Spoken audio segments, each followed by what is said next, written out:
It is impossible for one to live without tears who considers things exactly as they are.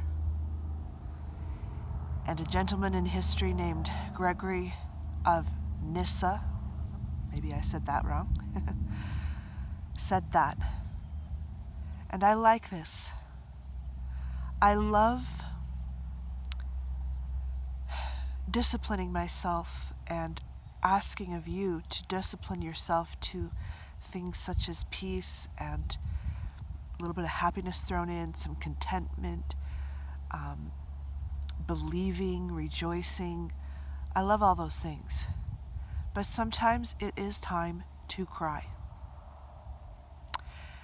And every one of us is carrying something that we are mourning, probably multiple things. And if you are on a bus or a train, or if you're sitting in a doctor's office, or if you're in a checkout line at a store, take a moment and think about each of those people and ask yourself what it is that what it is that they are mourning. What are the burdens that they are carrying? And every once in a while, we have to cry with the world, and we have to cry with other people, and we have to cry with ourselves. And it's no use of glossing over that, because if we put a fake smile on, then we're not seeing things as they exactly are, because there is plenty to cry about. There's plenty to rejoice about too, but there's plenty to cry about. And until we feel our sadness, sometimes we're not ready to serve one another and help each other out and change some things.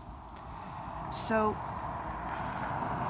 I hope that our hearts can be moved by the plights of others, and that some part of us is never going to be completely all right until everyone else is completely all right.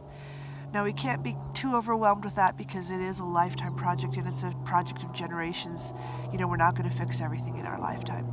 And yet at the same time, if we're surrounding our table with bounty of food, maybe spare a thought for the people that do not have that. And then maybe have that thought that you spare cause you to act about that, and to share some of your food, invite someone over, or to participate in food sharing organizations and things like that make sure that other people that don't have as much, but you see where I'm going with that.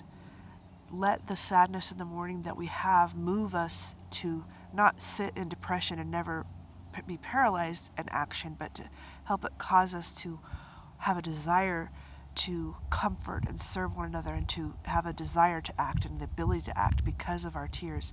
And sometimes it is just time to cry and be depressed and sit and just mourn. Especially when we're doing it with other people, we can do it for ourselves as well. And if we've got things that we need to overcome, there's definitely going to be a grieving process for things that we should never rush through. So don't be afraid of tears, and there's a season for everything, and there's a purpose for everything.